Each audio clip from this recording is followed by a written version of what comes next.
많은 이들이 평생 낚시를 하러 다니면서도 낚시의 목적이 물고기 자체가 아님을 알지 못한다. 미국의 시인 헨리 데이비드 소로의 말입니다. 신입사원 교육을 병영 체험으로 진행하는 회사들이 있습니다. 줄을 타고 통나무를 드는 사원들에게 회사가 기대하는 것은 전투 지식의 습득이 아니라 리더십이나 팀워크입니다. 부모가 아이들을 태권도장에 보내는 이유도 발차기 때문이 아닙니다. 도장도 이를 잘 알고 있습니다. 그래서 홍보 전단지에 항상 인성과 예의를 빠뜨리지 않습니다. 미국의 전설적인 농구선수 마이클 조던을 기억하십니까? 그는 언젠가 이렇게 말했습니다. 내 인생에 필요한 모든 것은 농구 코트 위에서 배웠다고. 학생들은 이따금 어차피 잊어버릴 공부를 왜 하느냐라면서 심통을 부립니다. 자기 진로와 무관한 과목이라고 짜증을 내기도 합니다.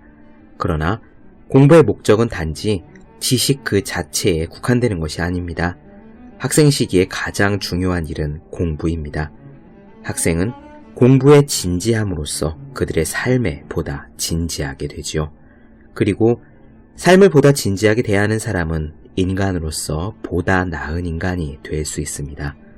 인내심, 이해력, 창의력, 계획하고 달성하는 힘, 우리는 공부를 하면서 한 명의 성숙한 인간으로 자라기 위해 필요한 이런 요소들을 배워나갑니다. 물론 공부를 열심히 한다고 해서 더 나은 인간이라고 단정할 수는 없습니다. 하지만 열심히 공부하는 것이 더 나은 인간이 되기 위한 좋은 길 중 하나임은 틀림이 없습니다. 365 공비타민, 공부의 목적은 지식 그 자체가 아니다의 한 대목으로 시작합니다.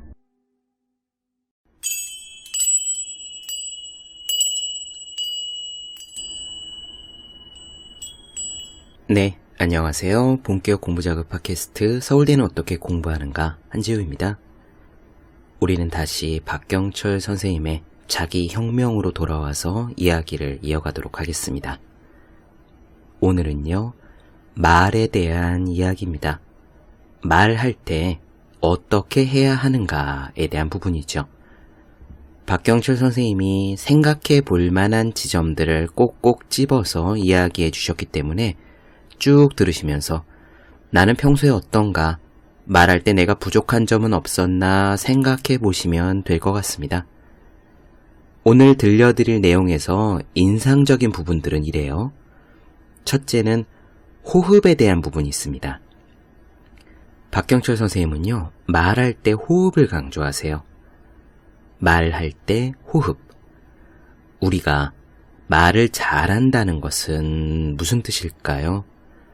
달변으로 말을 줄줄줄 늘어놓는 사람, 막 빵빵 다른 사람들을 터뜨리는 사람을 가리켜서 우리는 말을 잘한다라고 생각하기 쉽지요. 회식 자리든 모임 자리든 가면은 좌중을 압도하고 주목을 받을 정도로 말을 잘하는 분들이 있습니다. 그런 분들을 보면서 나도 저렇게 말을 잘했으면 좋겠다라고 부러워하시는 분들도 있죠. 하지만 박경철 선생님이 이야기하는 말 잘하는 것은 조금 다릅니다. 여기서 말하는 호흡이란 달변가의 호흡이 아니고요. 오히려 정반대, 말을 참는 호흡입니다. 말을 내뱉기 전에 잠깐 멈추는 호흡, 잠깐 자기 자신을 알아차리는 호흡, 그런 호흡이 우리의 말 실수를 줄이고 우리의 말을 가다듬고 다른 사람에게 상처를 줄 수 있는 가능성을 낮추고 그래서 결국 우리의 관계를 더 좋은 것으로 만든다는 것. 이 내용에서 흥미로운 부분이요, 방송인 이경규 씨의 사례예요. 박경철 선생님이 직접 본 사례를 적어두었는데 아주 인상적이었습니다.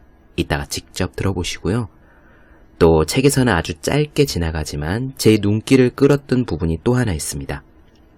부부 사이에서도 존댓말을 쓰면 싸울 일이 줄어든다 라는 말이에요. 예전에 제가 친구 결혼식을 간 적이 있었습니다. 그 결혼식 주례 선생님이 저희 대학교 때 헌법 교수님이셨거든요. 나중에 대학 총장도 되신 분입니다. 그분이 친구 주례사에서 이런 말씀을 하셨어요. 딱 하나만 강조하겠다. 지금 둘이 서로 어떻게 말을 하는지 모르겠지만 이거 하나는 부탁하고 싶다. 뭐냐면요. 부부간에 존댓말을 써라. 관계가 훨씬 좋아진다.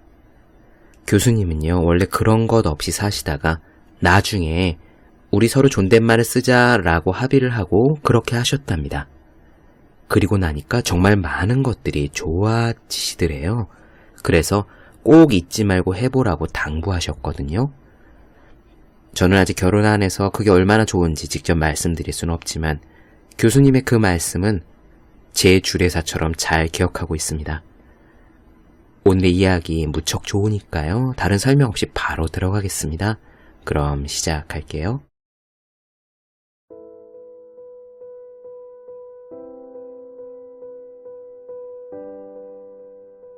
중국 당나라 때 주요 관직에 있다가 당이 망한 후에도 진나라와 한나라 등에서 벼슬을 지낸 처세의 달인 풍도라는 사람이 쓴 설시, 혀에 대한 시의 한 구절을 살펴보자.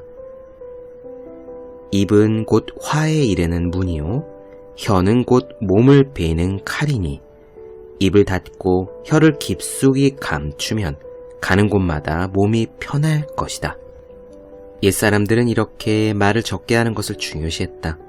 실제로 말 한마디 때문에 설화를 입고 폐가 망신한 사례가 무수히 많다. 그만큼 말은 중요한 거다. 하지만 현대사회에 이 원리를 무조건 적용할 수는 없겠다.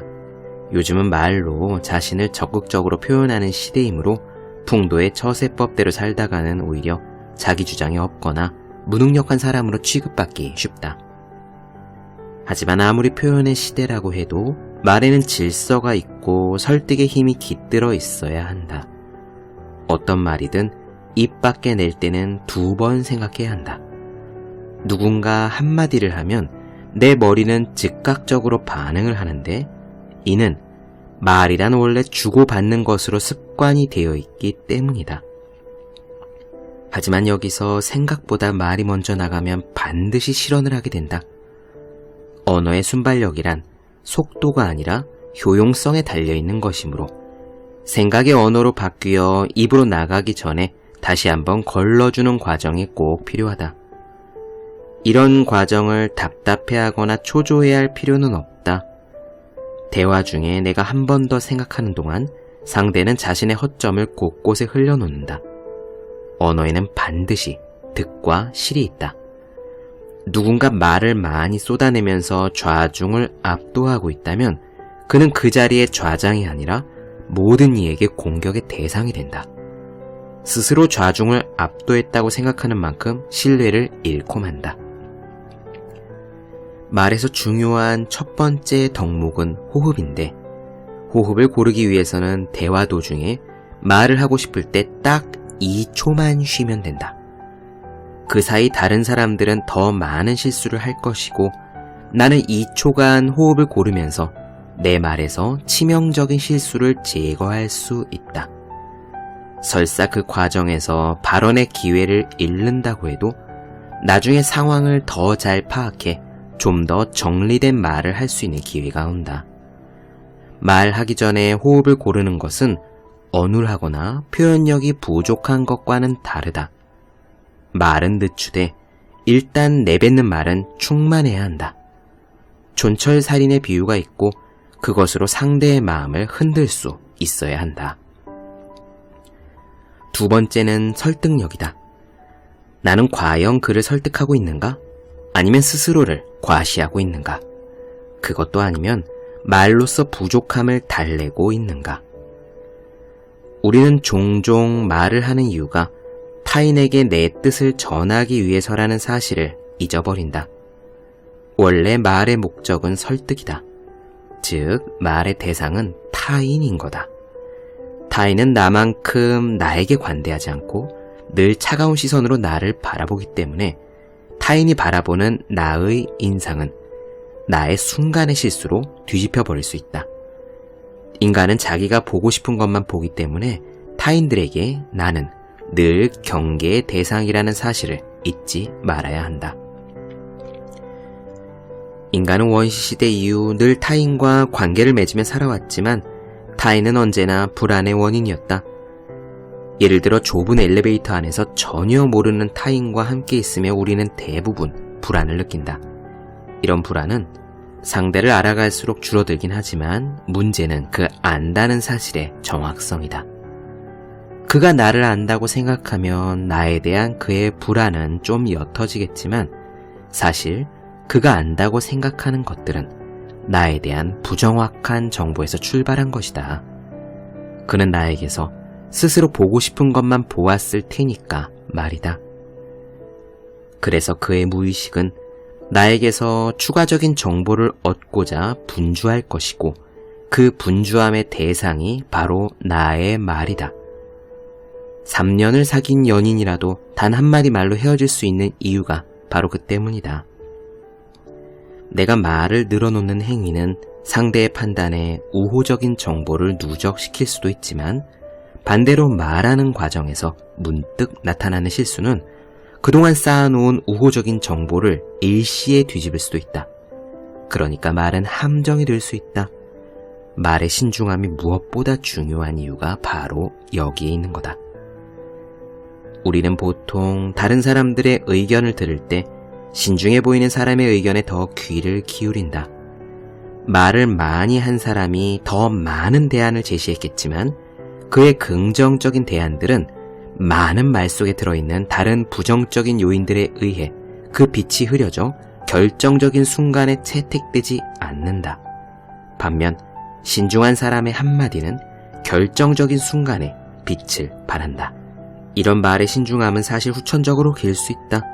그것도 아주 쉽고 간단한 방법이 있는데 바로 말을 시작하는 타이밍을 늦추는 거다. 한 번 늦춤으로써 정제되고 한 번 늦춤으로써 신중함을 인식시키고 한 번 신중함으로써 한 번의 실수를 피할 수 있다. 세 번째는 분노를 다루는 거다. 나를 분노하게 하는 일에 대해 즉각적으로 화를 내는 것은 그 분노의 상대방을 확실하게 나의 적으로 돌리는 가장 빠른 방법이다. 누군가 나를 화나게 했을 때 한 번 숨을 고르고 상황을 돌아본 뒤에 다음 국면에서 문제를 다시 생각하는 것은 비겁함이 아니라 용기다. 예를 들어 누군가 인터넷에 나를 비난하는 글을 올렸다고 가정해보자. 내가 화를 참지 못하고 즉각적으로 그를 공격하는 순간 본의 아니게 그 내용은 기정사실화가 되고 나아가 내가 공격적인 사람으로 낙인 찍히는 결과를 초래한다. 네 번째는 진실성인데 말의 앞뒤가 일관되고 논지가 바로 서 있으며 실수를 바로 인정하는 거다. 진서라는 중국의 책에 보면 수석 침류의 고사가 나온다. 진나라 때 손초라는 사람이 노장 사상에 빠져서 월든 호숫가의 조지 소로우처럼 살아가기로 결심하고는 가장 가까운 친구인 왕제에게 돌을 베개 삼아 자고 흐르는 물로 양치질하는 삶을 살고 싶다라고 말해야 할 것을 돌로 양치질하고 물로 베개를 삼겠다라고 말하는 실수를 범한다.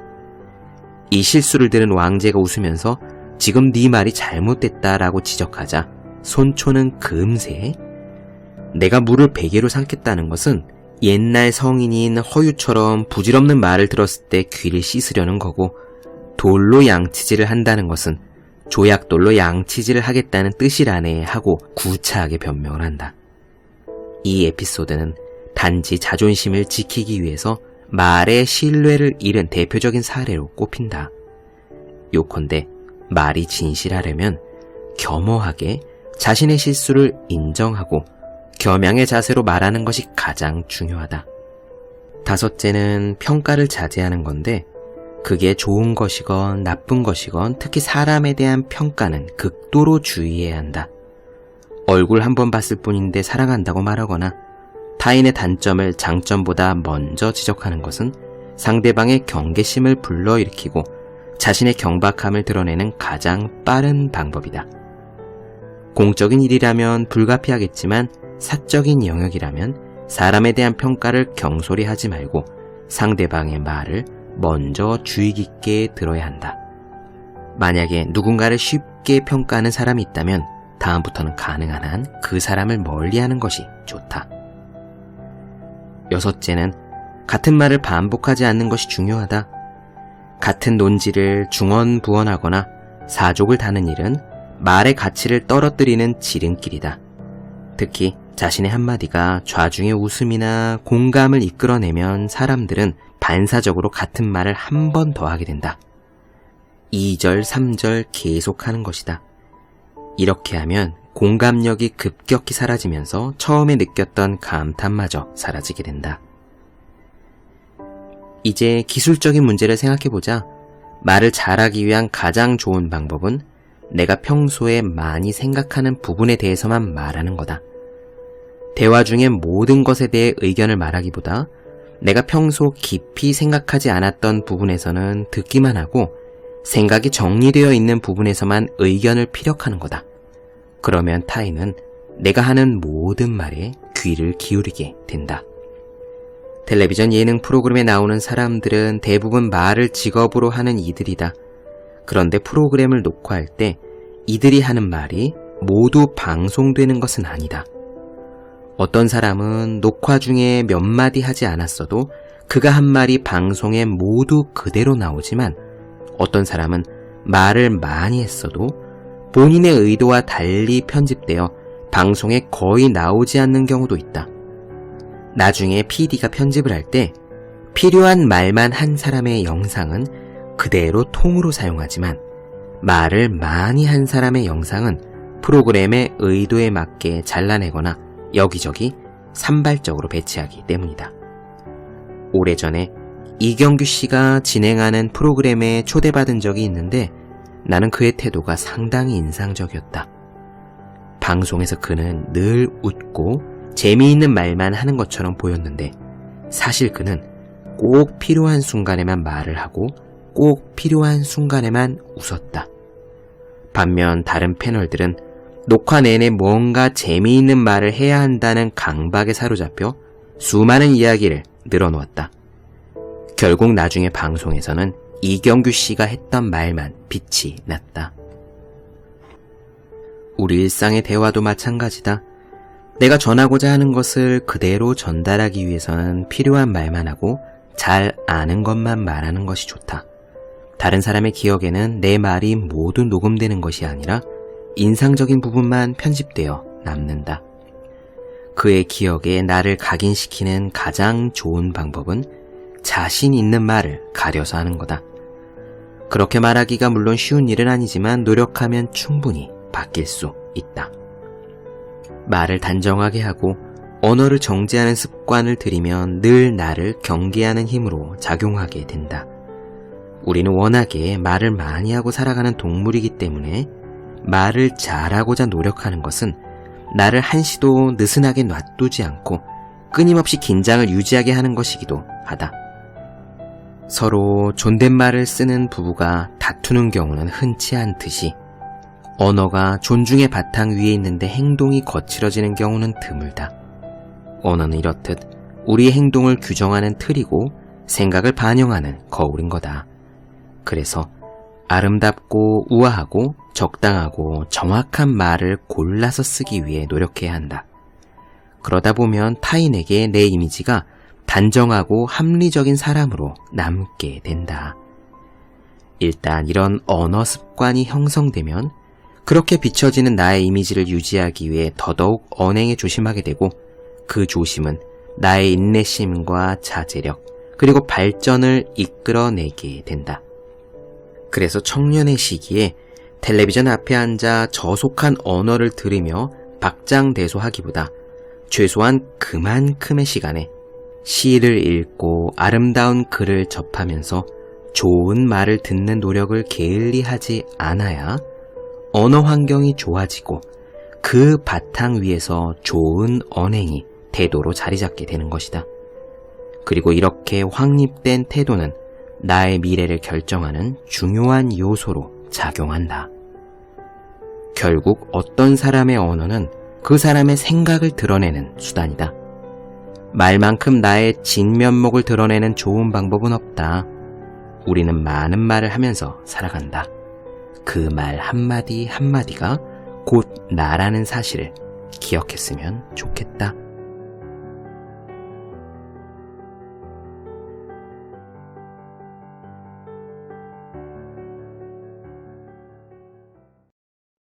네, 본격 공부자극 팟캐스트 서울대는 어떻게 공부하는가?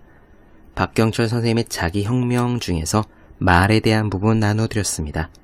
더 많은 이야기가 궁금하신 분들, 질문사항 있으신 분들은 제 네이버 블로그 허생의 즐거운 편지, 다음 카카오 브런치, 한재우의 브런치, 인스타그램에서 해시태그 서울대는 어떻게 공부하는가, 유튜브에서 서울대는 어떻게 공부하는가 검색해 주시면 좋겠습니다. 또 매일매일 공부하시는 분들, 여러분 주변에 매일매일 공부하고 계시는 그분들을 위해서요, 하루 한 페이지씩 읽고 공부할 의지를 북돋는 책, 보기만 해도 공부하고 싶어지는 365공 비타민 선물해 주시면 좋겠습니다. 오늘은 여기까지 할게요. 전 다음 시간에 뵙겠습니다. 여러분 모두 열심히 공부하십시오. 저도 열심히 하겠습니다.